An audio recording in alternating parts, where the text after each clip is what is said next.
Hello, Katets Jmar. Magandang buhay po sa iyo.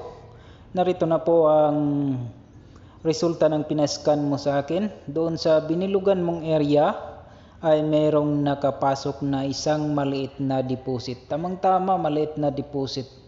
No, kayang-kaya. Nasa 2 feet lang ang sukat niya, Katets Jmar.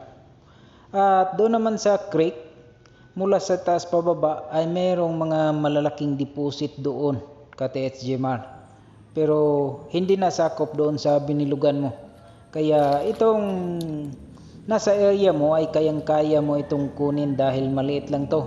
So ibig sabihin, pag maliit lang, mababaw at saka walang mga maraming traps, no? Ayan siya.